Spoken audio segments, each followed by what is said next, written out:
Donc, bonjour à toutes et à tous et rebonjour pour certains et certaines d'entre vous. Nous sommes heureuses de vous accueillir en ligne à l'occasion de la deuxième rencontre de la journée Institut français au féminin. Nous avons déjà reçu ce matin Geneviève Fraisse et nous recevons cet après-midi Madame Marie-Jo Bonnet. Quelques mots avant de commencer sur l'initiative de l'Institut français d'Allemagne. L'Institut français, c'est l'opérateur du ministère de l'Europe et des Affaires étrangères en charge de l'enseignement de la coopération linguistique, éducative et culturelle à l'étranger. Pour l'Allemagne, c'est très simple, il est présent dans absolument tous les Länder, donc vous êtes assurés de nous trouver quelque part où que vous habitiez en Germanie. En 2021, l'Institut français d'Allemagne s'engage tout particulièrement pour la visibilité et la valorisation du travail de nous-mêmes, les femmes. L'Institut français de Saxe, antenne de Leipzig, participe à cette programmation en organisant donc 2 rencontres avec Geneviève Fraisse et Marie-Jo Bonnet. Merci beaucoup de nous avoir rejoints, Marie-Jo. Je termine en remerciant l'Université de Leipzig, puisque l'Institut de romanistique nous a, si je puis dire, prêté 2 de ses grandes professeurs, professeur Dr Uta Felten et Dr Tanja Schwan du laboratoire de recherche Coder le genre dans la culture des sociétés. Culture romane.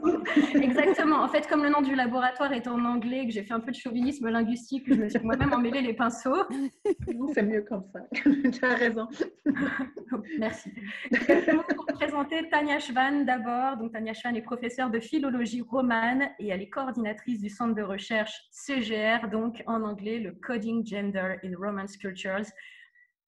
J'arrête ensuite de parler anglais, ça me fait vraiment trop mal depuis l'Institut français. Elle a soutenu sa thèse de doctorat en 2008 sur les mises en scène du genre dans la littérature et culture pré-moderne et dans les avant-gardes européennes, ce qui lui a permis de mettre en dialogue 2 époques qui témoignent d'une rupture dans les conceptions et imaginations des genres.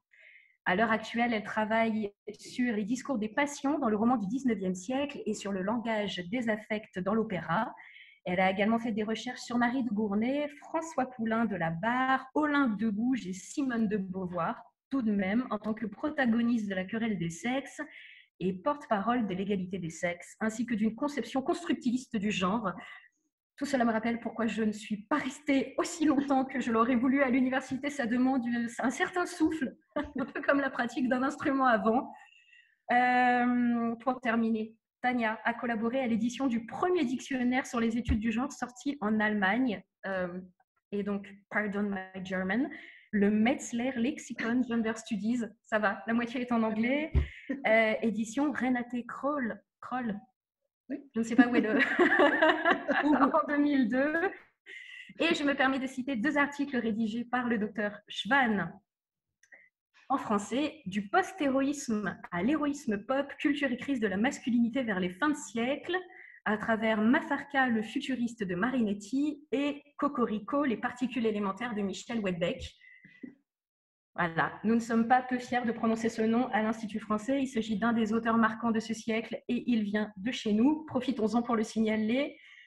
Le tout publié chez René Ceballos.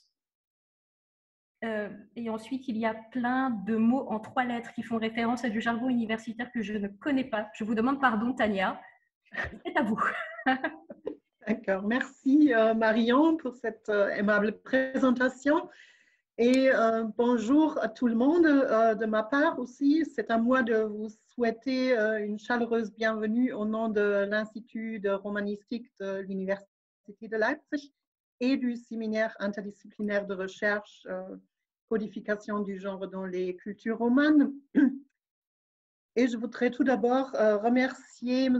Christophe Steyer, le directeur de l'Institut français de Leipzig et toute son équipe, notamment Marion Messina, autrice du best-seller contemporain Faux départ, d'avoir mis en place cette belle initiative de collaboration entre nos 2 institutions. J'aimerais aussi saluer très, très cordialement Marie-Jo Bonnet, historienne de l'art et du féminisme, et la remercier d'avoir accepté l'invitation de se présenter au débat lors de cette journée au féminin de l'Institut français d'Allemagne. Donc, avant de donner la parole à la modératrice principale de la rencontre de cet après-midi, ma chère collègue Uta Felten, je me promets de présenter très brièvement notre séminaire de recherche sur le coding gender. Nous partons de la prémisse que la littérature et les médias des langues romanes disposent d'une riche contre-culture qui met en question et transgresse les modèles genrés, binaires et hétéronormatifs pour mettre en scène des modèles d'un genre fluide, pluriel et nomade.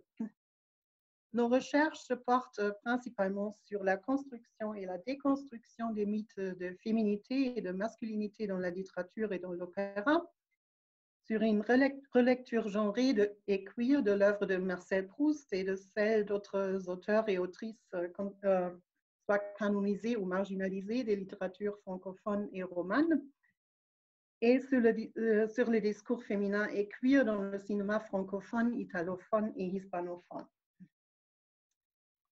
Donc, je vais bientôt passer la parole à Uta, mais je voudrais pas tarder à vous la présenter aussi brièvement. Elle est professeure de philologie romane à l'Université de Leipzig et directrice du Centre de recherche Coding Gender and Women's Cultures. Ses recherches portent entre autres sur le cinéma féminin français et argentin, par exemple de Chantal Akerman, Catherine Breillat et Albertina Cari. En outre, elle travaille sur les discours amoureux et les figures de pensée dans l'œuvre de Marcel Proust et dans le cinéma moderne. Son dernier livre est paru en 2018 sous le titre Flâneur, flâneuse, nomadisme dans le cinéma européen en langue allemande. Elle a récemment, également en 2018, dirigé chez Garnier le volume Proust et la philosophie et publié le livre collectif Coding Gender and Women's Cultures que nous deux avons édité ensemble en 2020. Donc, finalement, je passe la parole pour commencer la discussion. Merci, Tania, pour cette gentille présentation.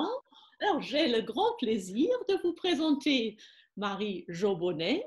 Marie-Jo Bonnet est historienne et activiste du féminisme et du lesbianisme, pionnière du MLF, Mouvement de la libération de la femme, et autrice du livre La maternité symbolique, paru chez Albert Michel l'année dernière. Ses recherches portent sur les sujets marginalisés par l'histoire de la littérature et des arts, c'est-à-dire notamment sur les relations amoureuses entre femmes dans l'histoire de la littérature et de l'art et sur les artistes féminines dans l'histoire de l'art. Dans ce contexte, je voudrais au moins citer 4 ouvrages importants de Marie-Jo Bonnet que j'ai portés à main ici. Là, les relations amoureuses entre les femmes du 16e au 20e siècle, paru chez Odile Jacob en 1995, un livre que je trouve toujours actuel et je crois qu'il était vraiment en avance de la recherche sur ce terrain très actuel maintenant dans la recherche qui est le lesbianisme en littérature et cette idée d'établir vraiment une généalogie du lesbianisme en littérature de Sappho à nos jours. Je voudrais aussi citer un de ses travaux sur les artistes féminines. Elle avait conçu, par exemple, cette exposition dans le musée d'art moderne à Rennes, créatrice de l'émancipation par l'art. Elle a beaucoup travaillé sur ce sujet aussi, c'est-à-dire les artistes féminines de l'avant-garde et aussi sur les couples d'artistes féminines. Je voudrais aussi citer ce livre qui est aussi assez récent, Mon MLF, dont elle parle aussi, c'est aussi en partie biographique de son temps dans le mouvement de la libération de la femme. Voilà. J'ai déjà cité le dernier livre, La maternité symbolique que je lis avec grand plaisir, bien que je ne partage pas toutes ces positions, mais on va en parler après, naturellement, en discuter ensemble aussi avec Marion. Alors, je propose de commencer avec votre premier livre qui date déjà des années 80, mais il est, comme je viens de dire, toujours innovateur et original. On sait bien que les relations amoureuses et l'amitié féminine sont des sujets qui ont été marginalisés et même ignorés par l'histoire de la littérature qui a préféré s'occuper des relations hétéronormatives. Alors, ma première question est donc, est-ce que vos études sur les relations amoureuses au féminin ont contribué à un changement de la perception hétéronormative dans l'histoire de la littérature? Ah, c'est une question intéressante. Je dois dire que j'ai soutenu ma thèse en 1979. Donc, vous voyez, c'était avant, chez nous, l'arrivée au pouvoir de François Mitterrand, et parce que ça a eu un grand changement, l'arrivée de François Mitterrand. Donc, et la première édition de mon livre a été en 1981, donc juste un mois avant Mitterrand. Et il a connu 3 éditions. Celui que vous avez montré, c'est la 3e édition en poche. Donc, ça veut dire que ce livre a été très lu. Mais je ne suis pas certaine qu'il ait été lu par les universitaires. Parce que c'est le problème en France, mais je crois que ça doit être aussi le problème en Allemagne. C'est-à-dire qu'il y a une coupure quand même sur les questions d'amour entre les femmes. C'est considéré comme un sujet spécifique qui n'intéresse pas les gens. Parce que l'université s'est branchée sur les rapports sociaux de sexe. Or, les rapports sociaux de sexe, les relations entre les femmes, elles sont entre les femmes, elles ne sont pas avec les hommes. Donc, c'est une des raisons qui a contribué à marginaliser mon travail à l'université. Mais quand même, ce travail a été lu, a été même beaucoup lu. Et il est difficile de savoir quel a été son impact parce que il y a très peu d'études qui sont faites encore à l'université. Il y a très peu de thèses sur le sujet. C'est très étonnant. Alors que, bon, moi, le mien, il est toujours, comme vous dites, d'actualité. C'est ça qui est intéressant parce que je l'ai abordé d'une façon à ce qu'il soit recevable, quelle que soit l'époque. C'est-à-dire, ça fait 40 ans que je l'ai fait. Et la langue, j'ai fait un travail sur la langue qui pour moi était très important parce que je ne voulais pas avoir une langue comme soit la psychanalyse ou le marxisme, vous voyez. Donc j'ai essayé d'avoir une langue singulière et c'est une langue singulière qui ne se démode pas. Et donc, voilà, je crois que c'est le propre de tous mes livres, je dois dire. Donc, je ne suis jamais à la mode, mais je suis toujours lue. Donc, c'est vraiment réconfortant. Non, je crois vraiment, j'aimerais le répéter, que vous étiez très, très en avance de la recherche parce que je suis en train de voir que c'est vraiment maintenant que les recherches sur le lesbianisme en littérature commencent en Espagne, en France et en Italie aussi. Alors, absolument. Une autre et non, je dois dire quand même que ce livre a été traduit en polonais. C'est une chanson. Je ne savais pas. Dans la collection de poche de l'histoire polonaise. Donc, c'est quand même extraordinaire. Hein. Absolument. Je vous le confirme, c'est extraordinaire. Alors, parce que ça fait partie, si vous voulez, en fait, c'est un livre militant aussi, vous voyez, indépendamment de mes désirs. Enfin, je veux dire, c'est vraiment considéré comme un livre qui combat pour quelque chose.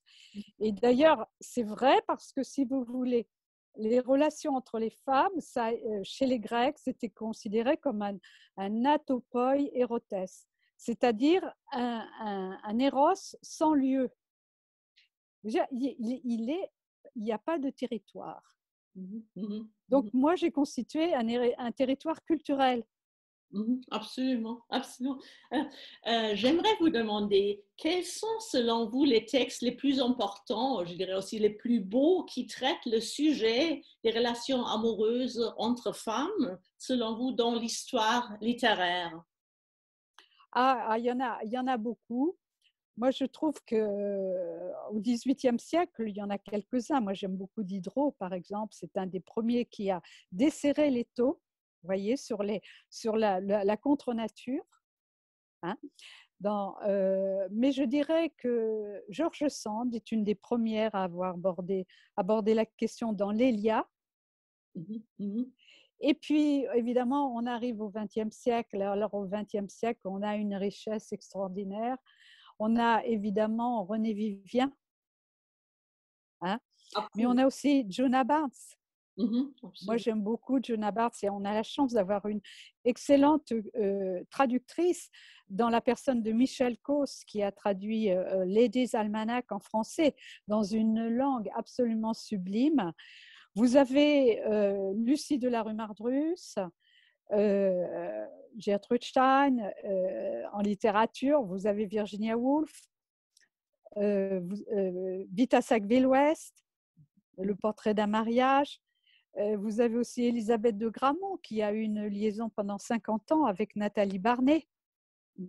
Hein, tous les livres de Nathalie Barney, je vous parle avant la Deuxième Guerre mondiale. Hein.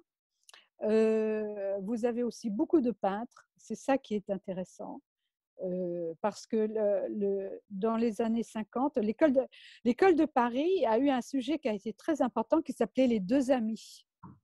Donc le couple de femmes. Il y a eu énormément de tableaux et de sculptures qui montraient des couples de femmes. Et donc j'ai étudié cette question et je me suis demandé mais pourquoi il y en a eu autant dans les années 20, dans les années 30.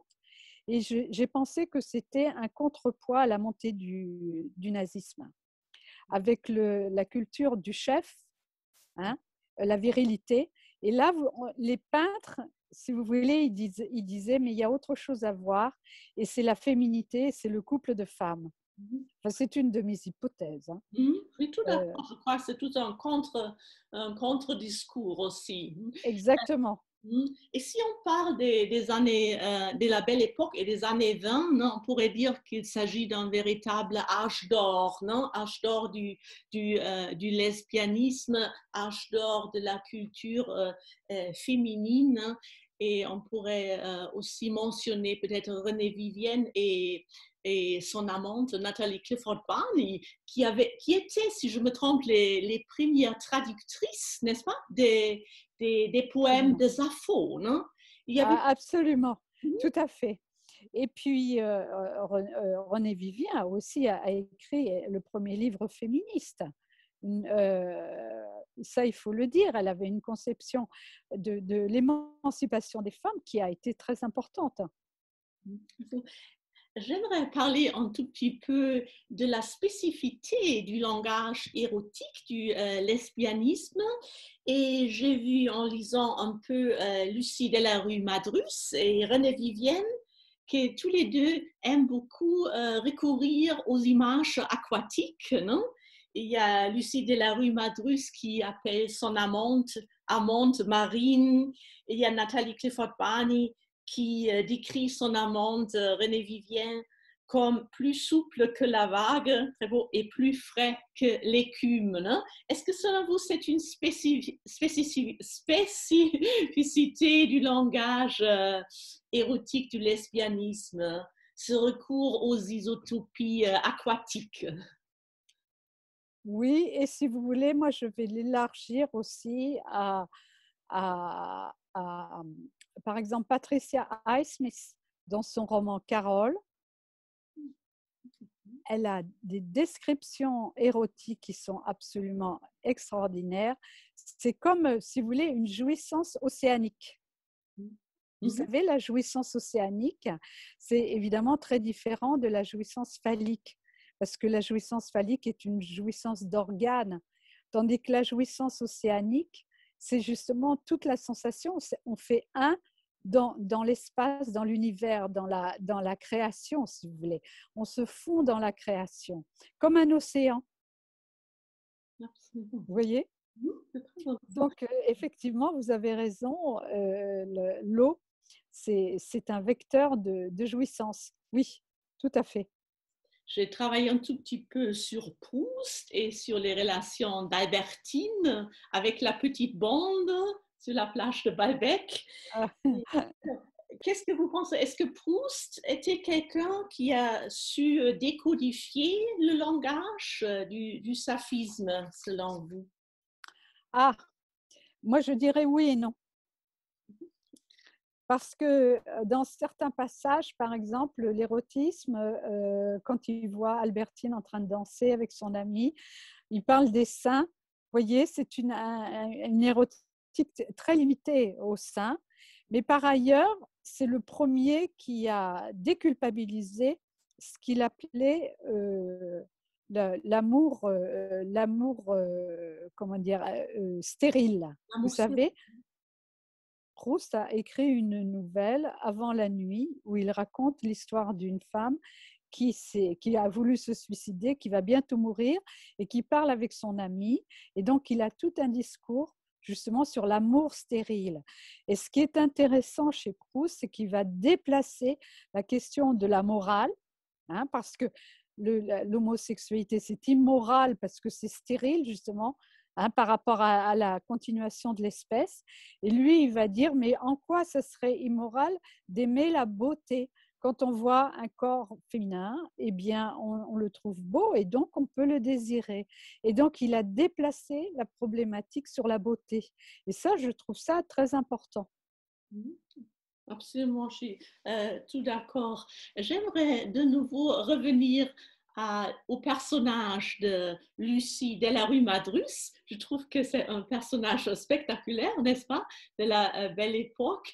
J'ai lu qu'elle était venue pour son mariage en costume de cycliste et je trouve ça très amusant parce que là déjà on voit qu'elle se moquait de l'institution du mariage et on voit aussi ce nouveau dress code qu'on remarque aussi chez Albertine, chez Proust, à la plage de Balbec, qu'elle aussi porte ce costume de cycliste. Non? Alors, est-ce qu'on pourrait parler un peu de Lucie de la Ah rue? bah oui, mais vous savez que moi, je suis née à côté de Honfleur Ah, oui, c'est et long. mes, et mes grands-parents connaissaient très bien Lucie de la rue Mardrus parce qu'ils ont habité Honfleur et il y avait ces livres qui étaient dans la bibliothèque de mon grand-père. Et donc, moi, c'est quelqu'un qui a été très familier dans mon enfance et en particulier avec son ex-voto. Vous savez, c'est un livre sur les pêcheurs à Honfleur. Et elle était aussi une très grande poétesse. Et donc, et ce qui est intéressant, c'est que elle a quand même, avec sa relation avec Nathalie Barney, Elisabeth de Gramont et tout ça, elles ont contribué à instaurer un climat de liberté en France et en Normandie. Et ça, c'est très important parce que ça va ouvrir l'espace. Ça va ouvrir, vous voyez, pour les femmes, parce que le féminisme à cette époque-là était très moralisateur.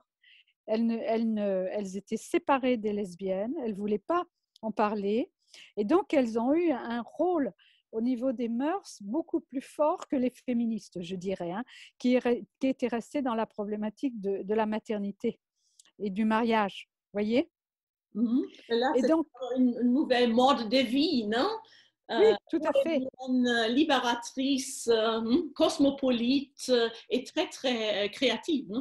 Mais exactement. Et puis cette ouverture culturelle, c'est quand même fondamental. Par exemple, le salon de Nathalie Barney, elle recevait tous les artistes et ça a été un lieu de liberté de penser. Vous voyez, on en a besoin des lieux comme ça, surtout à cette époque-là, hein, parce que quand même, le patriarcat, il y avait quand même un étau très, très serré, hein, sur les femmes. Hein.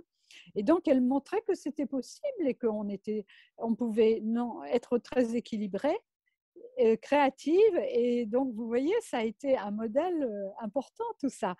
Et surtout, Lucie de la rue Mardrus, donc, qui s'est mariée avec le docteur Mardrus, l'auteur le traducteur des Mille et une nuits, qui était une femme belle comme le jour, hein, la princesse Amande, avec ses beaux yeux et tout ça. Et donc, elle a été aussi la princesse de Normandie avec sa poésie qu'on donnait dans les écoles où les enfants apprenaient les poèmes de Lucie de la Rue-Martrus. Et elle a aussi beaucoup travaillé sur la langue. Parce que quand on lit, par exemple, Ex Voto, elle a utilisé le langage des pêcheurs. Et c'est un travail remarquable qu'elle fait sur la langue normande, en fait. Hein. Moi, ça me touche évidemment parce que je l'avais dans l'oreille quand j'étais enfant, vous voyez. Mais c'est vraiment, pour moi, c'est une grande écrivaine. Hein. Je trouve aussi, je crois que c'est vraiment un champ de recherche, non? Absolument. Qui était Absolument. marginalisé et dans la romanestique allemande presque inconnu, il me semble. Exactement. Merci de les faire connaître, hein, parce que... Parlons un peu des artistes féminines, de l'exposition aussi, non? J'aimerais bien savoir pourquoi, selon vous, les artistes l'avant-garde étaient pendant si longtemps marginalisés. En général, les artistes féminines, pourquoi elles étaient si marginalisées dans l'histoire d'art et aussi dans les expositions? C'est une longue histoire. Vous savez, j'ai beaucoup travaillé sur cette question-là, sur la question de la professionnalisation des femmes artistes, en particulier au XVIIIe siècle, parce que en France, on a une femme extraordinaire qui est Élisabeth Vigée-Lebrun. Je ne sais pas si vous connaissez Élisabeth Vigée-Lebrun. Non? Ah, écoutez, alors là, je vous conseille d'aller regarder sur Internet. De l'histoire de l'art. Hein. Ah oui, ça, Élisabeth. Moi, j'ai vraiment un grand amour pour l'artiste parce qu'elle a travaillé, elle a vraiment exalté la féminité. Et en plus de ça, elle a eu le courage de quitter la France en 1789 parce qu'elle était liée à la reine Marie-Antoinette. Et donc, pendant 12 ans, elle a été en exil et elle a vécu de ses tableaux pendant 12 ans, vous vous rendez compte, hein? Donc, au XVIIIe siècle, les femmes étaient à l'Académie royale de peinture et de sculpture. Et avec la Révolution française, les femmes ont été exclues des institutions artistiques. Donc, c'est pour vous montrer que l'histoire de la reconnaissance des femmes artistes est vraiment très longue et très difficile. Parce que la difficulté première, c'est que vous aviez la division du monde entre créateurs, les créateurs c'est Dieu, et les procréatrices ce sont les femmes. Et il y a cette espèce de stéréotype, d'idées reçues que les femmes ne sont pas créatrices. Et donc, ça a été très, très difficile. C'est une longue histoire. Et heureusement, nous avons des femmes vraiment qui sont de très grandes créatrices, qui ont permis de donner une légitimité au combat des femmes, comme par exemple Artemisia Gentileschi en Italie. Oui, Artemisia Gentileschi, je l'adore aussi. Moi, je bois du petit lait en ce moment, mais entre la Normandie, Vigée-Lebrun et Artemisia, merci beaucoup. Vous avez dans votre catalogue aussi un collage de Claude Cahon que j'adore. Ah oui, bien sûr, Claude Cahon. Mais vous savez que Claude... citation, n'est-ce pas? Derrière le masque, un autre masque, je n'en finirai jamais à enlever tous ces visages. J'aimerais savoir si cette idée d'un genre fluide de l'identité en tant que jeu de métamorphose à l'infini est une spécificité des artistes féminines de l'avant-garde, selon vous? Non, moi je dirais que c'est une spécificité de Claude Cahon. Et c'est peut-être aussi. Pardon? Il y en a d'autres aussi de la postmodernité, je crois. Oui, d'accord, mais parce qu'il y a aussi Anna Hor qui a travaillé là-dessus. Mais, et puis qui ont travaillé sur le masculin, qui ont essayé de déconstruire le masculin. Parce qu'en vérité, je veux dire, la définition du masculin est complètement verrouillée. Vous voyez, quand on travaille sur les genres, on s'aperçoit que c'est complètement... Et les femmes, comme par exemple Tamara de Lempicka, hein, avec le portrait de la princesse, ou bien vous avez aussi Romaine Brooks, qui a fait le portrait de Uta Townbridge en femme qui porte des habits d'homme, hein, eh bien, ces tableaux-là ont été complètement oubliés et ils ont été redécouverts dans les années 80 grâce au féminisme. Vous voyez? Et pour Claude Cahun, c'est encore pire que ça, parce que Claude Cahun n'a eu aucun succès de son vivant. Elle a été complètement occultée, y compris par le surréalisme. Elle n'a pas participé aux expositions surréalistes alors qu'elle connaissait très bien, comment il s'appelle, le pape du surréalisme. Breton. Oui, c'est ça, Breton. Et puis, elle était amoureuse de sa femme, de Jacqueline. Vous voyez? Donc, Claude Cahun a été redécouverte par un acte miraculeux. C'est que quand son amie est morte, quand Marcel Mort est morte, donc toutes ces archives sont retrouvées sur le trottoir. Et François Leperlier est passé là, et il a dit « Oh, bah moi, je les prends ». Et il a découvert qu'il y avait les photos de Claude Cahun à l'intérieur. Et il a fait la première biographie de Claude Cahun. Vous vous rendez compte un peu? Oui. Ben c'est ça. L'histoire des femmes, c'est ça. L'histoire des artistes, c'est ça. Vous voyez? Une icône du surréalisme, elle était en avance, non? Avec complètement. De jeu, avec le genre vraiment en avance des artistes actuels comme Hans Ashley Shire, Cindy Sherman, etc. Non? Mais complètement. Complètement, elle était beaucoup trop en avance. C'est ça le problème, c'est qu'il n'y avait pas de connexion, de médiation, si vous voulez, avec son époque. C'est pour ça que ça n'a pas marché. Peut-être que si elle avait été un homme, ça aurait marché. Mais là, c'était une femme. Vous voyez? Je comprends. Passons à votre livrement MLF.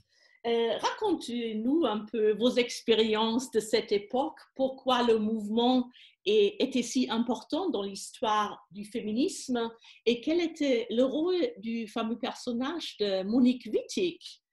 Ah bah oui. Votre relation avec Monique. Ah, moi, j'ai eu la chance. Monique Wittig, c'est la première femme qui m'a adressé la parole quand j'ai débarqué au mouvement. J'avais 21 ans, j'étais toute jeune, je connaissais personne, vous voyez. Et Monique a vu que j'étais perdue là, au milieu de tout le monde, et elle me dit qui tu es, comment tu t'appelles, viens avec nous, on va boire un pot au café. Et c'est comme ça que j'ai rencontré Monique Wittig. Et il se trouve que, bon, Monique Wittig, déjà, elle travaillait sur les lesbiennes. Hein. Elle avait publié l'Opoponax et puis Les guerrières. Elle avait déjà publié 2 livres. Hein. Et donc, si vous voulez, je me suis retrouvée dans les mêmes groupes qu'elle, chez les féministes révolutionnaires, chez les Gouines Rouges et tout ça. Et comme Monique était une artiste, moi j'adorais l'écouter parce que ça me changeait du langage marxiste des autres, vous savez. Comme Christine Delphi, par exemple, elle avait un langage marxiste et moi, ça me cassait les pieds. Mais alors, quand Monique parlait, c'était merveilleux parce que c'était vraiment la poésie. Et je dirais que c'est grâce à Monique que je suis restée parce que j'avais toujours envie de l'écouter. Et bon, évidemment, si vous voulez, le MLF, ça a été fondamental dans ma vie. Ça a changé ma vie parce que c'est à partir de là que j'ai décidé de faire une thèse sur les relations amoureuses entre les femmes. Et puis que j'ai travaillé sur l'histoire des femmes et sur la culture, sur le cinéma, la littérature. Vous voyez, tout était intéressant, absolument tout. J'ai rencontré aussi une femme peintre qui s'appelle Charlotte Calmis, qui était poète. Et donc, votre mère spirituelle. Exactement. Et c'est elle qui m'a ouvert tout l'univers de la peinture et c'était merveilleux. Et qui m'a fait comprendre que les femmes peintres étaient marginalisées. Et donc, c'est elle qui m'a initiée à l'art. Vous voyez? Je n'ai pas fait d'études, mais j'ai été initiée par une peintre. Et donc, c'était des rencontres. C'était merveilleux parce qu'on pouvait rencontrer beaucoup de monde. Et en particulier Beauvoir aussi. J'ai rencontré Beauvoir. Vous vous rendez compte que j'étais une toute jeune personne ne me connaissait et j'ai pu participer à un groupe avec Beauvoir. C'est pour montrer l'ouverture extraordinaire de cette époque. C'est complètement différent aujourd'hui. Hein. Il faut montrer ses diplômes avant d'aller quelque part. Hein. Je crois aussi que c'était vraiment une sorte d'hétérotopie, non? Absolument, absolument. C'était une vitalité créatrice extraordinaire. C'était la création permanente. Enfin, je veux dire, c'était ça qui était merveilleux. Et donc, si vous voulez, il n'y a pas eu beaucoup de livres sur le MLF. Hein. Il y a très peu de livres. C'était très curieux parce que ça a été vraiment, ça a changé la vie de beaucoup de femmes. Et je me suis dit, et en fait, c'est Charlotte qui m'a poussée à écrire ce livre. Elle m'a dit, il faut que tu écrives un livre Subversion, elle me disait. Mais je n'étais pas prête. Et vous avez vu, j'ai mis du temps à l'écrire. Hein. J'ai mis 30 ans avant de l'écrire. Mais finalement, je suis contente parce qu'il fallait un témoignage. Donc, j'ai fait mon témoignage. Je crois que c'est très important que ce livre existe, non? Aussi pour le féminisme actuel, pour pouvoir s'inscrire dans une tradition, dans une généalogie.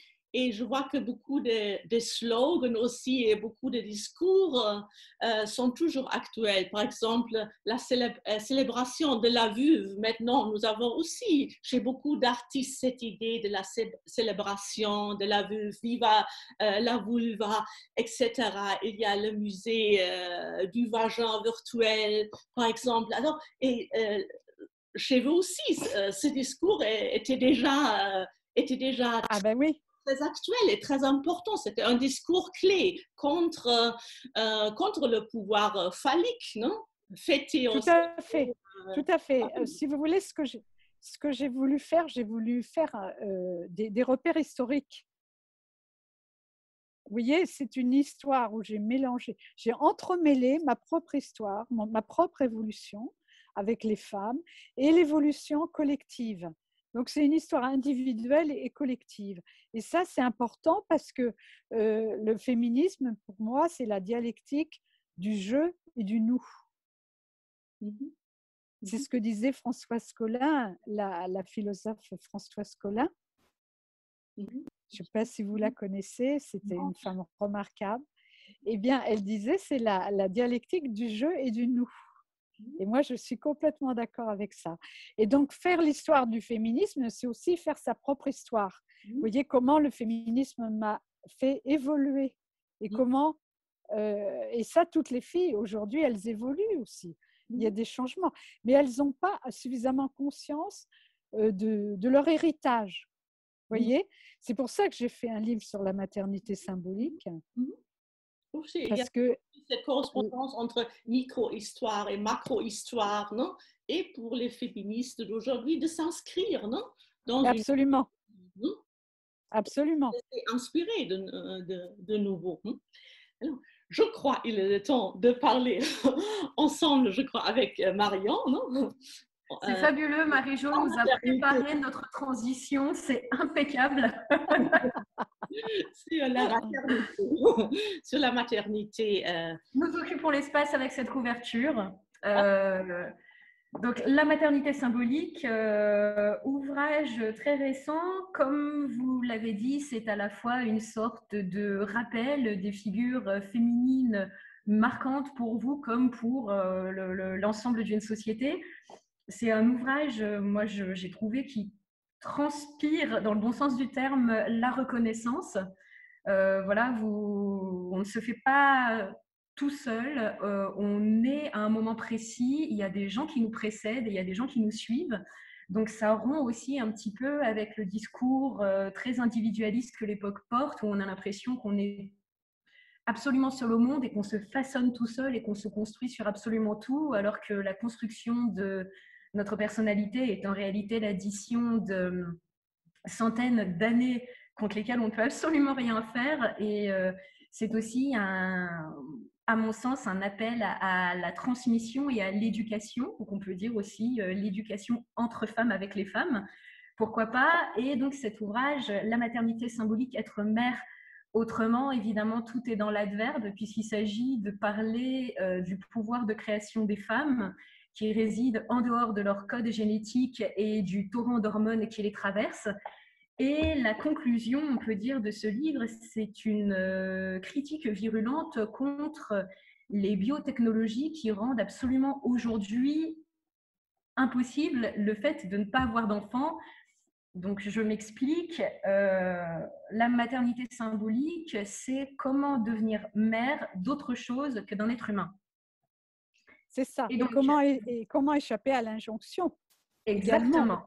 Et donc, ce que vous expliquez, c'est que les progrès en médecine et en matière donc de procréation rendent quasiment impossible aujourd'hui pour une femme de ne pas avoir d'enfant. C'est-à-dire que même si on a une malformation de l'utérus, on peut avoir un enfant. Même si on a un conjoint qui ne peut pas concevoir d'enfant, on peut quand même en porter un. Même si on est ménopausé, on peut faire congeler ses ovules pour qu'une femme porte son enfant à sa place. Enfin, pour vous, dans ce livre, il est quasiment impossible aujourd'hui de ne pas être mère d'un être humain, là où à travers les siècles, de nombreuses femmes ont été les mères d'une création, d'une pensée et d'un amour universel qui dépassait largement, on va dire, la matière. Et donc ce livre, c'est une critique très virulente contre les biotechnologies qui tendent aussi à résumer les femmes et leur corps à une sorte d'appareil reproductif. Oui, et puis ce qui est grave dans les biotechnologies, c'est que cette espèce d'acharnement à faire des enfants, et les médecins soumettent les femmes à des traitements qui sont inhumains, comme les stimulations hormonales, par exemple. Vous vous rendez compte que les hormones, donc on leur met des hormones, et elles doivent pondre une vingtaine d'ovocytes, alors qu'un cycle normal, c'est un ovocyte. Mhm. Je ne sais pas si vous vous rendez compte. Moi, c'est ça qui m'a scandalisée. C'est cette espèce d'utilisation du corps des femmes comme de la matière première. On va créer, si vous voulez, une nouvelle façon de gagner de l'argent en utilisant la vie, enfin en utilisant le matériel fait par les femmes. Je veux dire, en plus de ça, en les soumettant à des traitements qui sont très, très, très lourds, et tout ça au nom si vous voulez, de l'altruisme. Je ne sais pas si vous voyez ce que c'est comme perversion et comme retour en arrière. Parce que dans les années 70, il y avait beaucoup de groupes de femmes sur les self-help, les groupes de self-help. Hein, on reprenait en main notre corps, la santé des femmes. Hein, on a fait beaucoup de travail sur la santé des femmes. Et maintenant, ça n'existe plus. Ce sont les médecins qui ont repris le pouvoir sur le corps des femmes. Et ce n'est pas simplement pour la maternité, c'est aussi pour la ménopause, c'est aussi pour, par exemple, pour les ovocytes, on va les congeler pour retarder la maternité quand la fille aura 40 ans, et donc elle ne pourra plus travailler, donc elle va pouvoir faire un enfant avec ses ovocytes congelés. Mais tout ça, c'est très douloureux pour le corps. Vous voyez ce que je veux dire? Et c'est une façon de maltraiter le corps des femmes que je trouve très inquiétante, et on n'en parle jamais. On ne fait uniquement le côté positif. Je pourrais avoir un enfant à 40 ans, c'est merveilleux. Vous voyez ce que je veux dire? Non, je le comprends tout à fait. Et oui, je vois aussi qu'il y a une certaine, ou peut-être même une grande régression patriarcale, que beaucoup de femmes aujourd'hui se sentent quasiment obligées d'avoir un enfant. Et c'est aussi la médicalisation. Dans le business du néolibéralisme, j'ai vu des sites sur l'Internet où on dit alors 1015 euros, un embryo, 3000 euros, 2 embryos congelés gratis. Alors, c'est vraiment un business, c'est vraiment épouvantable. Absolument. Là, je suis tout d'accord, mais je dirais, je ne veux pas être trop polémique, mais quand même, la possibilité pour un couple gay ou pour un couple lesbienne d'avoir un enfant, c'est bien pour eux que ces nouvelles modes de reproduction existent, non? Je trouve aussi. Mais les couples, les gays et les lesbiennes ont toujours pu avoir des enfants, mais avec l'autre sexe. Ça n'a jamais été impossible. Il y a beaucoup de lesbiennes et de gays qui ont eu des enfants, hein, mais dans un cadre hétérosexuel, évidemment, parce que jusqu'à présent, on ne peut pas faire autrement. Je voudrais différencier la question de la GPA pour les couples gays et la question de la PMA pour les lesbiennes, parce que c'est complètement différent.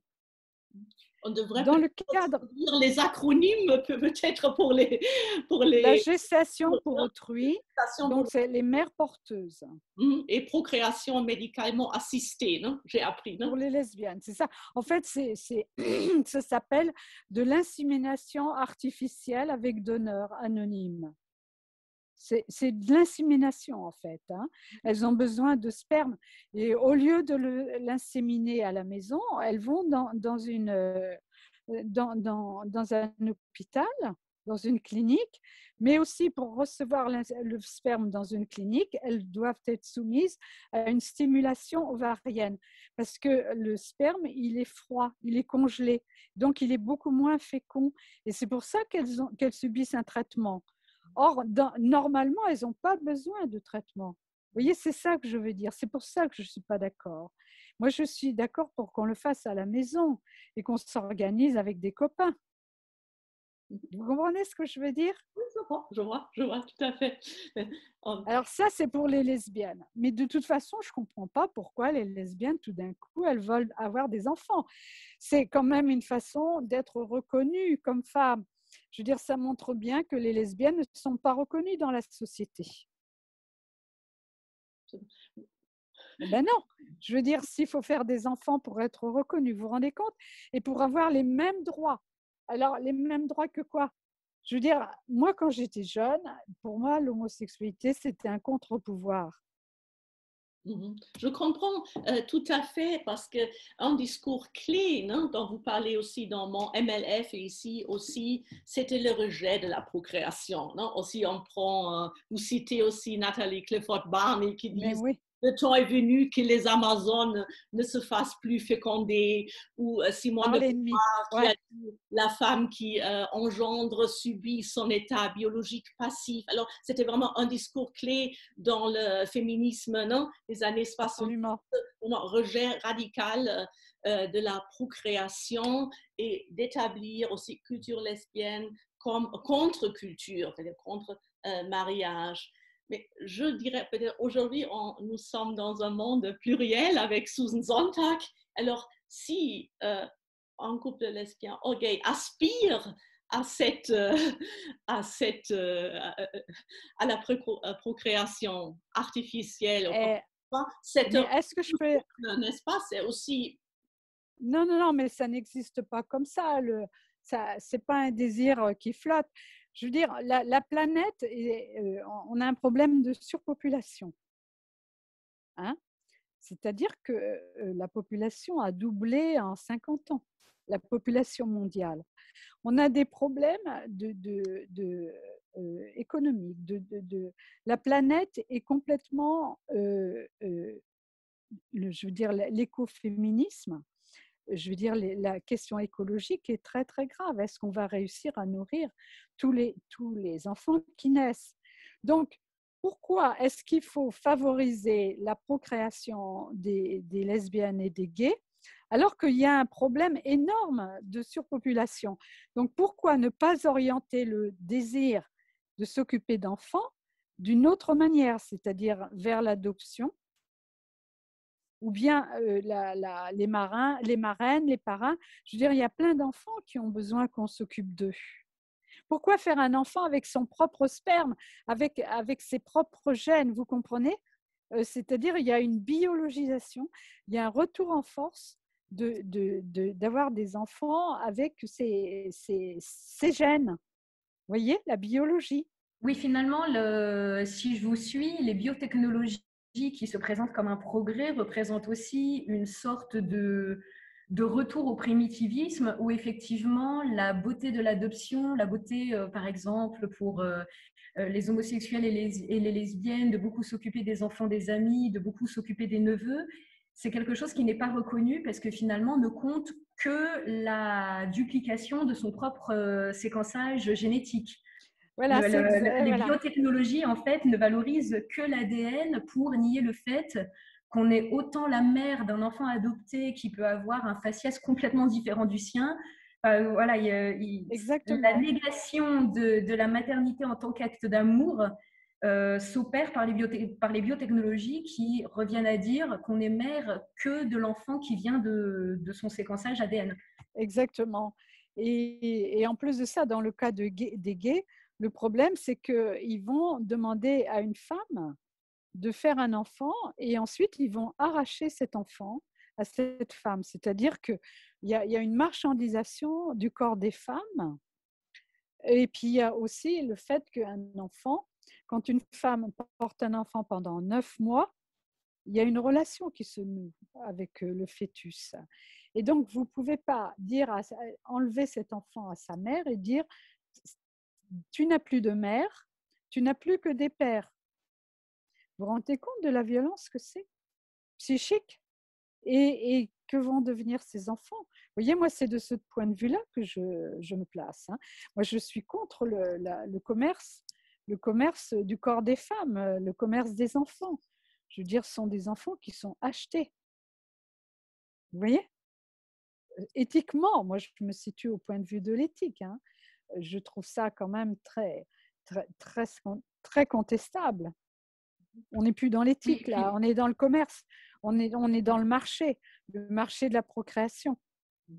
Ce sur quoi vous insistez aussi dans votre livre, c'est que les biotechnologies arrivent aussi avec un langage complètement orwellien. Donc, désolé un petit peu pour le poncif, mais c'est vrai que quand on sépare l'expression dans votre livre, comme vous le dites, de mère porteuse, pour vous, c'est déjà orwellien parce que ça veut dire que tout d'un coup, il y a une séparation qui peut s'opérer entre la grossesse et la mère, là où la nature veut que ce soit absolument indissociable. Et donc, pour vous, on rentre dans une novlangue de la biotechnologie avec ce procédé qui consiste à dire qu'on peut être mère sans porter l'enfant et qu'on peut porter un enfant sans être sa mère. C'est ça, on rentre même dans l'éclatement de la maternité. Parce que vous avez la mère ovulante, la mère porteuse, la mère d'intention, la mère réelle, etc. Donc, vous vous rendez compte un peu pour un enfant, mais comment ils vont se construire? Je dirais, il faut voir ce que ça va donner plus tard, des enfants comme ça. De toute façon, on sait maintenant, il y en a qui se révoltent, des enfants. Maintenant, on commence à avoir un petit peu de recul. Moi, je trouve qu'on a joué quand même assez facilement avec les enfants. Sincèrement, bon, moi, je le ferai pas. Je suis contre. Ça me choque au niveau de ma conscience humaine, si vous voulez. Voilà, c'est tout. Et encore, je n'ai pas d'enfant, moi. Mais je me situe au niveau de ma conscience humaine. Je trouve Est-ce que vous pensez que les homosexuels servent de chevaux de Troie aux biotechnologies? C'est-à-dire qu'on utilise, exact. Entre guillemets, le fait que les homosexuels ne peuvent pas avoir d'enfants entre personnes du même sexe pour faire passer tout un arsenal médicamenteux et en plus une sorte de négation de la féminité, parce que finalement, les biotechnologies résument vraiment la femme à une rivière d'hormones soumise à des cycles qu'il faut optimiser ou, comme diraient les anglo-saxons, performiser. Exactement. Puis, si vous voulez, le problème, c'est quand même la construction d'un nouveau marché. Je veux dire, aujourd'hui, dans les cliniques, les médecins qui pratiquent des PMA et des GPA, je veux dire, c'est très à la mode, c'est le progrès. Ils se gagnent un argent fou. Et quand vous pensez qu'un enfant, ça coûte 20 000 € pour fabriquer un enfant, vous vous rendez compte? Alors qu'il y a tellement d'enfants qui n'ont pas de parents. Enfin, moi, je trouve incroyable que notre système de la sécurité sociale accepte de rembourser cette façon de fabriquer des enfants, alors qu'il y a des maladies qui ne sont pas prises en charge par la sécurité sociale. Il y a quand même un problème éthique là. Et même pour les lesbiennes, pourquoi elles iraient chercher du sperme avec l'État? Pourquoi est-ce que l'État donnerait du sperme? Vous vous rendez compte? Moi, je trouve ça inimaginable comme situation. Alors, il y a un texte que vous m'avez envoyé par voie électronique, écrit par le docteur Athéa, gynécologue et endocrinologue, dans lequel vous précisez que l'hystérie procréative médicale est telle qu'aujourd'hui, on ne laisse plus le temps aux femmes qui ont du mal à concevoir de manière naturelle. C'est-à-dire que, par exemple, une femme de 27-28 ans qui voudrait avoir un enfant, mais qui aurait des difficultés à concevoir, au lieu de lui dire intelligemment, vous êtes jeune, on vous laisse le temps d'ovuler normalement et de concevoir votre enfant quand le corps le voudra bien, elle est soumise parfois à 27 ou 28 ans à des stimulateurs endocriniens qui forcément valent de l'argent. Et on voit qu'il y a une sorte complète, enfin, qu'il y a vraiment une hypocrisie dans le discours entre les actes médicaux et le discours, parce qu'on fait entendre aux femmes qu'elles doivent construire une carrière, donc repousser le plus tard possible l'idée d'avoir des enfants. En même temps, quand elles n'ont pas d'enfants, le corps médical n'hésite pas à les bourrer d'hormones, même lorsqu'elles sont très jeunes. Et donc, il y a une espèce de dissonance cognitive entre le discours qui se veut émancipateur des femmes et le corps médical qui est là pour presque ramener la femme à la place qu'elle avait dans les sociétés primitives, dans laquelle on lui dit dès que tu n'es plus en âge de procréer, tu es complètement relégué dans les marges. C'est très juste. Et le docteur Athéa, justement, a démontré que l'infertilité, les médecins appellent ça l'infertilité. Hein. Donc, les femmes ne sont pas stériles. Ça veut dire qu'elles ne font pas des enfants assez vite. C'est-à-dire qu'au bout d'un an, quand vous êtes marié, si vous n'avez pas fait un enfant, vous êtes infertile. Et donc, on va vous proposer justement de vous prendre en charge et de vous faire toute une série d'examens, de stimulation, etc., pour accélérer la façon dont vous allez être enceinte. Et le docteur Athéa a montré aussi qu'en 20 ans, la durée d'attente d'un enfant était divisée par 2. Avant, on attendait au moins 2 ans. Hein. Si un couple n'avait pas d'enfant, on pouvait attendre 2 ans. Mais là, maintenant, c'est 1 an. Vous vous rendez compte? Moi, quand je pense que ma belle-sœur, elle a attendu 7 ans avant de faire ses enfants. 7 ans! C'est-à-dire qu'elle avait besoin de ce temps-là pour accepter de devenir mère. Vous voyez? Aujourd'hui, on ne respecte plus le temps psychique. Le temps. Parce qu'il y a des femmes qui sont mariées, mais elles ne veulent pas forcément avoir des enfants. Et si elles ne tombent pas enceintes, c'est parce qu'il y a un blocage. Et donc, il faut respecter ce blocage. Il a un sens. Vous voyez? Il faut attendre, il faut prendre le temps. On n'est pas pressé. Oui, il y a aussi que… Je vois aussi que tout est soumis à une sorte de biopolitique, non? Ah oui. C'est-à-dire accélération, non?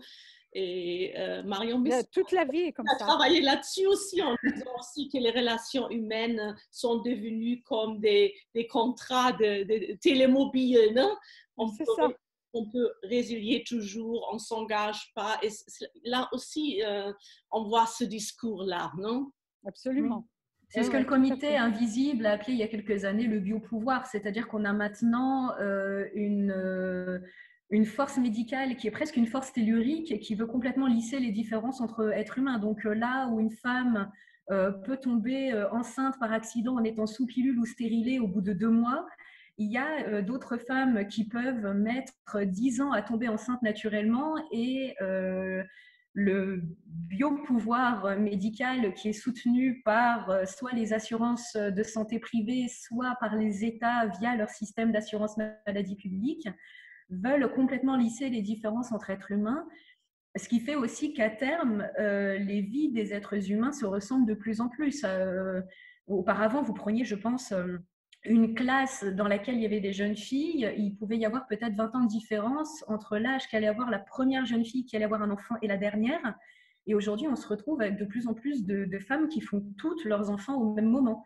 Donc, il y a aussi dans ce rapport-là au corps de la femme, il y a aussi une existence type qui se met en place, où les parcours sont de moins en moins singuliers. Exactement. Et si vous voulez, le problème, c'est qu'on n'a plus le choix. On n'a plus le choix. Ce n'est pas vrai qu'on a le choix de faire des enfants. Il y a un conditionnement, il y a une pression sociale. Et vous avez raison, la pression, elle vient du marché des biotechnologies. C'est-à-dire, ils achètent des appareils qui sont très chers, donc il faut les rentabiliser. Et toutes les hormones, tout ça, c'est l'industrie pharmaceutique qu'il y a derrière. Vous voyez? Donc, moi, je pense qu'il est temps de réfléchir à tout ça, de parler de la médicalisation de la sexualité des femmes, parce que ça devient quand même quelque chose de scandaleux. C'est-à-dire, les femmes elles n'ont plus la maîtrise de leur corps. Le corps des femmes appartient aux médecins.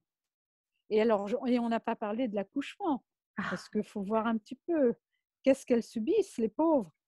Vous voyez, moi, je trouve ça incroyable quand même. Plus la médecine devient pointue, plus les femmes souffrent. Parce que c'est quand même une souffrance, tout ça.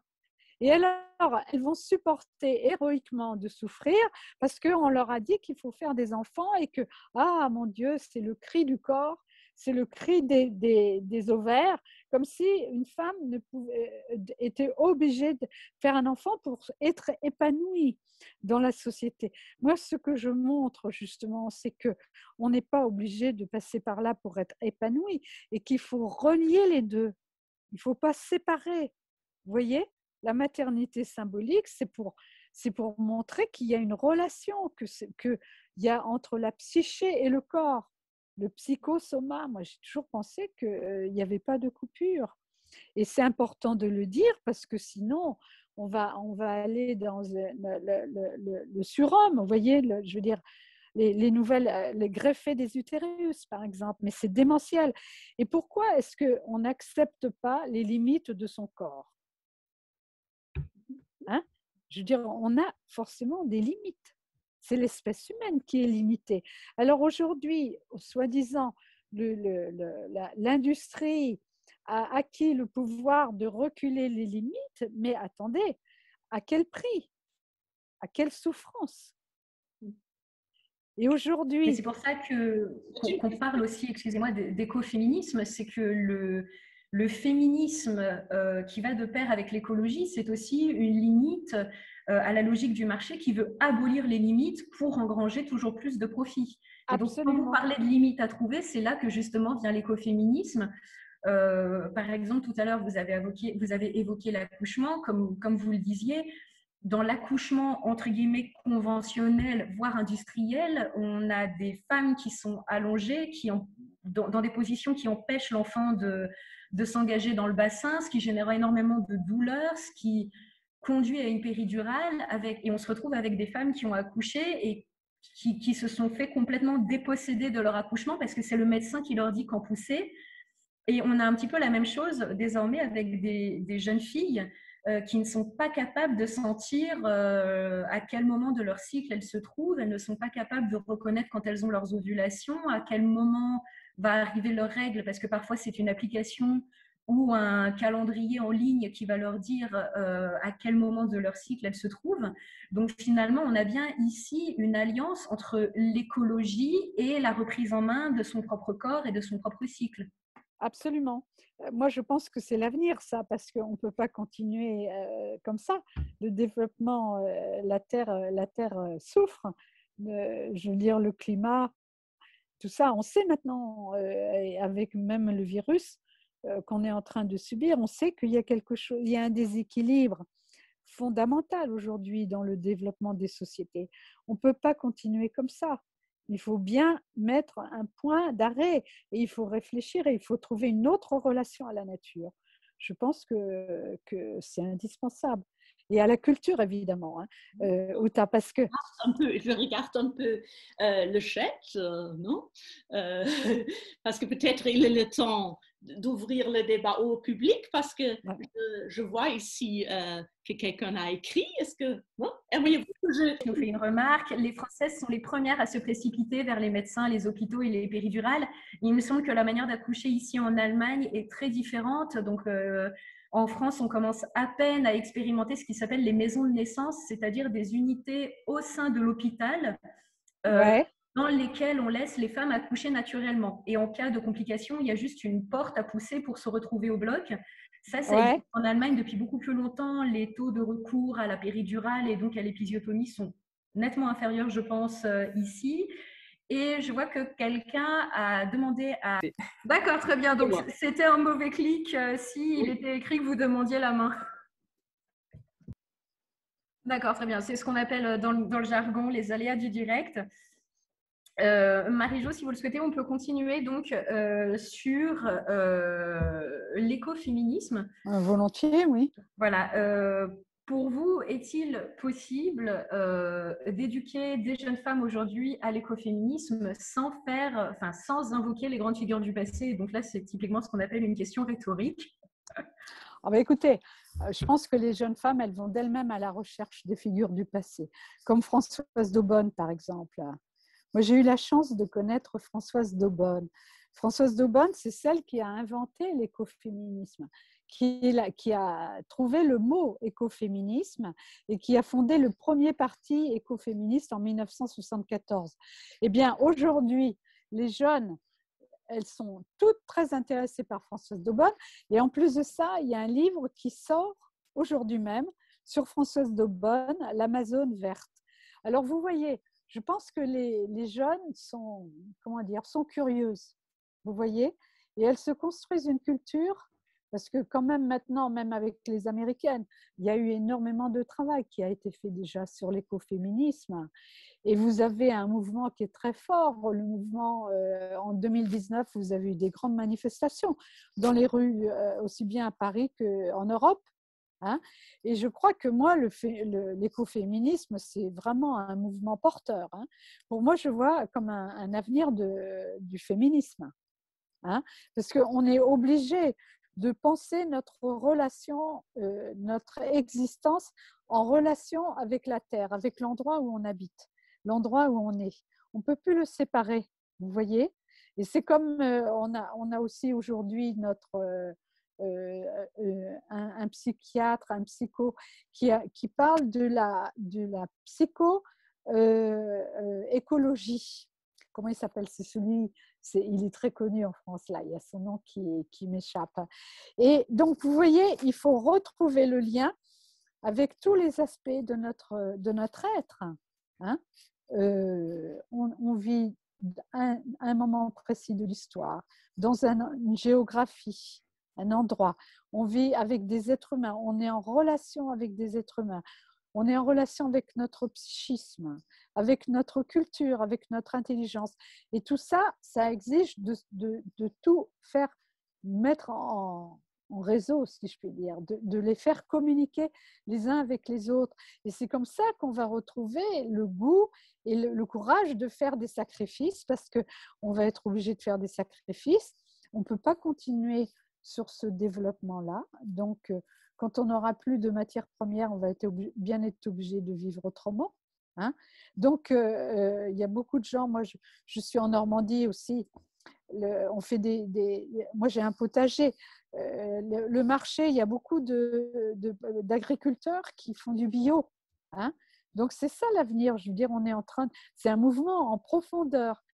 Et moi, je crois que c'est très important et c'est en relation aussi avec la façon dont on considère les femmes, parce que souvent, il y a eu l'association, la métaphore de la terre.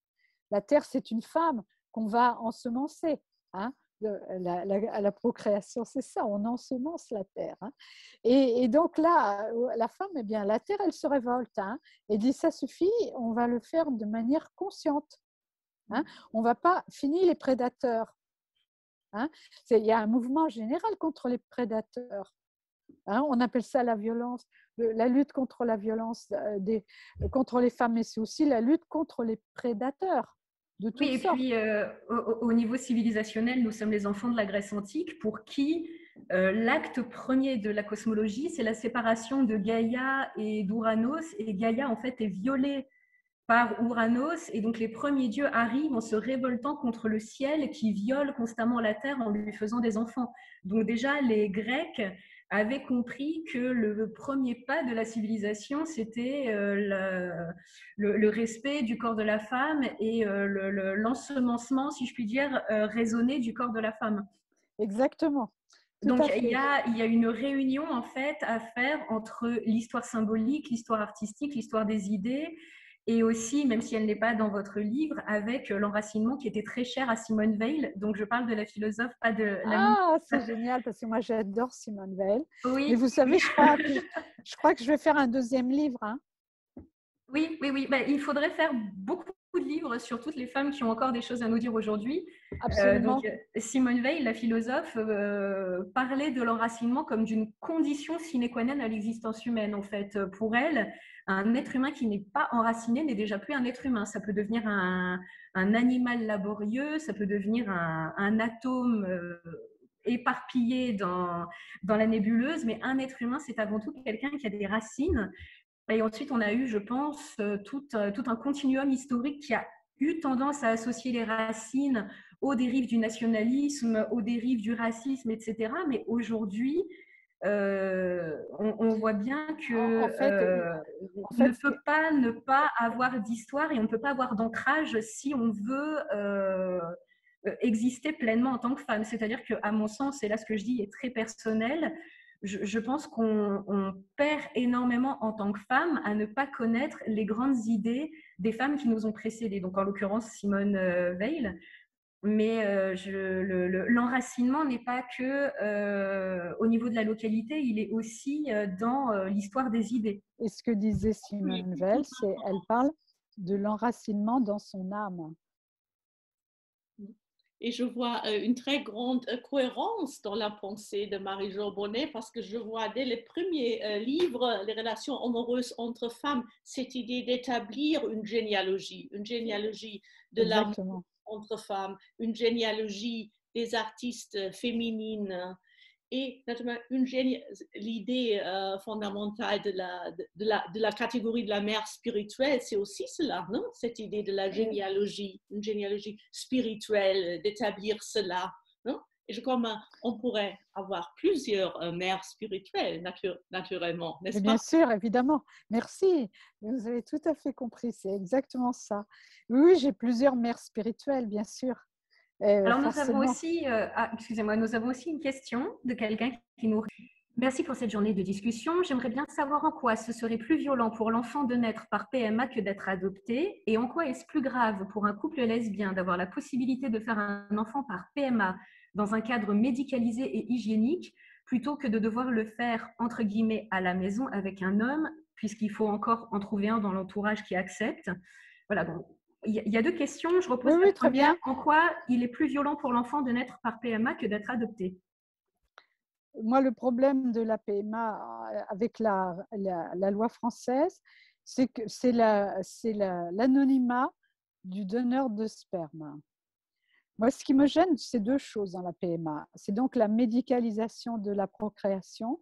Et la deuxième chose, c'est l'anonymat du sperme. C'est-à-dire que l'enfant ne pourra jamais accéder à une partie de son origine. Et donc, moi, j'estime que je n'ai pas le droit de mettre au monde un enfant qui sera coupé d'une partie de son arbre, justement, d'une branche de son arbre.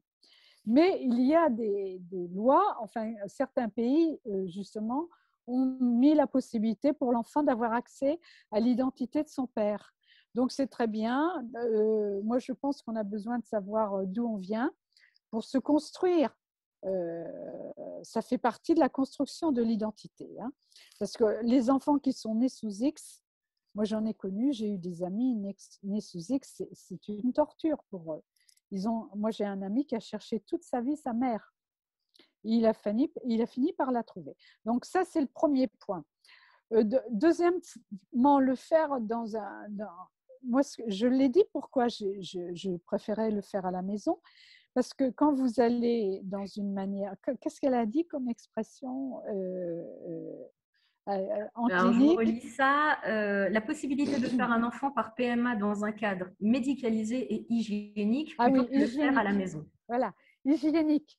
Mais je ne sais pas si elle sait que pour avoir une insémination artificielle, il faut subir un traitement hormonal. Tandis que quand on l'a fait à la maison, il ne faut pas subir de traitement hormonal. C'est ça la différence. La différence, ce n'est pas l'hygiène, c'est le traitement hormonal. C'est la maltraitance du corps féminin. Et en plus de ça, ça ne marche pas toujours. C'est 20% de réussite. Je ne sais pas si vous vous rendez compte. C'est quand même effrayant. Je veux dire, et on sait très bien, il y a beaucoup de lesbiennes, ça ne marche pas. Et ça pose des problèmes très importants. On ne parle jamais des échecs, mais ce n'est pas quelque chose qui marche à tous les coups, hein, pas du tout.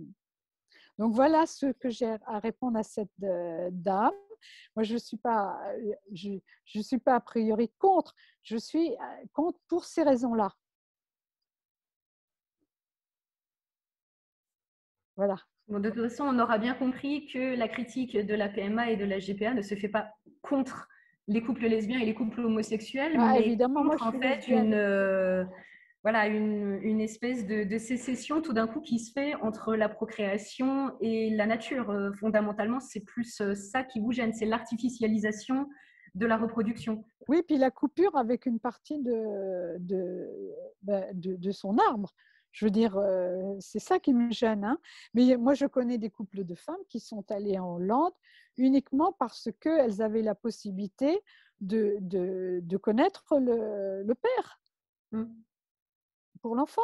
Donc, vous voyez, il y a des femmes qui sont très conscientes de ce qu'elles font et elles ne font pas n'importe quoi. Je veux dire, c'est ça. Mais moi, je ne suis pas pour encourager des pratiques qui sont quand même, qui sont des pratiques de souffrance. Voilà, c'est tout. Je veux dire, il y a d'autres moyens de le faire. Et pourquoi est-ce qu'il n'y a pas des groupes qui se forment sur cette question-là? Moi, je ne comprends pas. Les lesbiennes, elles sont toutes seules face aux médecins. Pourquoi il n'y a pas de groupe? Ce serait différent. Et comme les gays ont fait avec le sida, ils ont quand même pris en main la façon de se soigner. Et pourquoi les lesbiennes, elles ne le font pas? Elles se retrouvent comme des consommatrices face à la proposition de faire un enfant que leur donnent les médecins. Ben non, ce ne sont pas des consommatrices.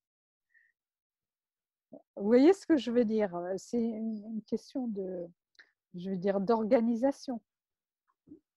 Voilà, ceci dit, je pense qu'il y a déjà beaucoup d'enfants sur Terre. Peut-être que les lesbiennes, elles peuvent faire des enfants, des livres, des œuvres d'art, l'enfant intérieur même, parce que pour beaucoup de femmes, elles font un enfant parce qu'elles n'osent pas mettre au monde leur propre enfant intérieur, c'est-à-dire le soi, sa personnalité complète. Vous voyez? Oui, et puis cette injonction à faire l'enfant qui échoue aux femmes est aussi liée au fait que je pense que leur conjoint, lui, ne peut pas vivre sa masculinité en dehors aussi de l'enfant. Je pense qu'il y a beaucoup d'hommes qui veulent absolument un enfant de leur compagne, non pas parce qu'ils ont une soudaine envie de pouponner et d'abréger leur nuit, cela m'étonnerait, mais parce qu'eux-mêmes, en tant qu'hommes, pensent qu'ils sont des hommes dévirilisés s'ils ne se sont pas reproduits. Donc finalement, pour redonner un petit peu la parole, si je puis dire, aux hommes au cours de notre intervention, l'injonction à l'enfant repose aussi beaucoup sur les épaules des hommes, pour qui, je pense, il est presque plus humiliant de ne pas avoir d'enfant que pour les femmes. Je me demande si au niveau de la symbolique, il n'est pas pire d'être, et je mets tous les guillemets du monde à ces expressions, je me demande s'il n'est pas pire d'être vieux garçon que vieille fille. Ah non, non, non, je ne suis pas d'accord. Les vieilles filles, elles sont méprisées beaucoup plus que les vieux garçons. Parce que les vieux garçons, ils ont un métier. Ils sont reconnus dans la société. Tandis que les vieilles filles, c'est pas du tout pareil, hein. Les femmes c'est très récent d'être reconnue par son métier. Hein? Quand vous prenez une famille, dans une famille, si vous n'avez pas d'enfants, vous n'existez pas. Vous êtes une branche morte. Hein? Et vous avez beau écrire des livres, moi je parle modestement de mon cas, vous avez beau avoir écrit 20 livres, 30 livres, 50 livres, ça n'existe pas. Vous n'avez pas fait d'enfants. Vous voyez? Et ça, c'est terrible parce que c'est très profondément enraciné dans la mentalité des familles. Et le problème, c'est les familles. C'est-à-dire qu'elles répètent, elles sont dans la répétition du schéma, du modèle. Et quand vous avez quelqu'un qui veut sortir de cette répétition, aussitôt on l'attaque.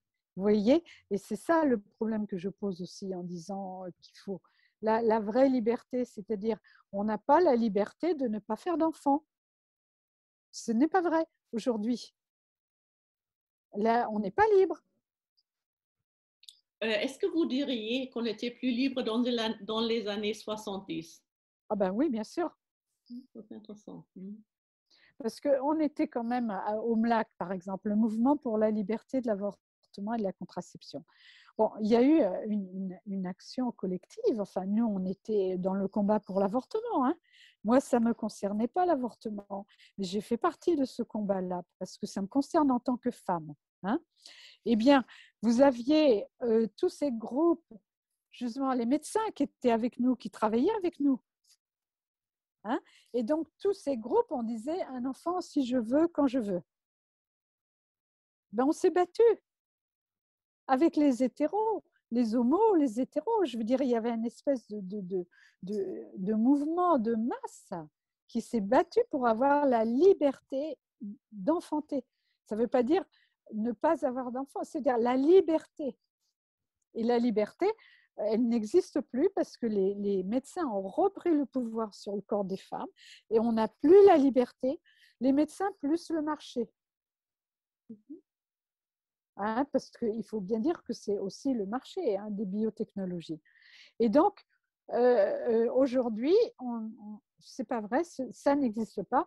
Ça fait, quand vous avez des femmes qui disent que je ne veux pas d'enfants, ça fait toute une histoire. Il y a des livres qui existent là-dessus, mais c'est comme si on découvrait la Lune. Je veux dire, ce n'est pas accepté. Ce n'est pas accepté, je suis désolée. Moi, là, vous voyez, je parle à partir de mon expérience, mais il y a beaucoup de jeunes filles qui pourraient aussi dire la même chose. Et la vraie, si vous voulez, on sera sorti du patriarcat quand ça sera accepté. Quand il y aura véritablement de la part de la société vraiment un au-delà de l'injonction à la maternité. On n'y est pas. On n'y est pas du tout. Espérons que pas encore. Espérons que nous arriverons là. Non? Moi, ce que je pense que le moyen d'y... Je crois toujours qu'on devrait vivre dans un monde pluriel et polyforme, comme disait elle. Tout devrait être possible, non, pour la femme. Ouais, moi, je suis d'accord avec vous, mais c'est pour ça que je pense que la maternité symbolique, c'est une marche pour accéder à ce monde de la liberté. Non, mais c'est une magnifique conclusion, parce que je vois que nous n'avons plus de questions, donc j'en profite pour diffuser un message pas si subliminal que ça. En plus, c'est en noir et rouge, donc il est absolument impossible de ne pas avoir ce titre imprimé en tête. On termine donc sur la conclusion de la liberté. Le féminisme, c'est avant tout laisser aux femmes la liberté de faire ce qu'elles veulent de leur corps, de ce que vous avez joliment appelé l'enfant intérieur, puisque c'est vrai qu'il y a aussi tout un potentiel créatif et créateur au sein des femmes qui n'est absolument pas sublimé, là où on sublime beaucoup plus les aspirations des hommes quand ils veulent se diriger vers la littérature, la musique, les beaux-arts et absolument tout le reste. Donc, merci beaucoup pour ce rappel.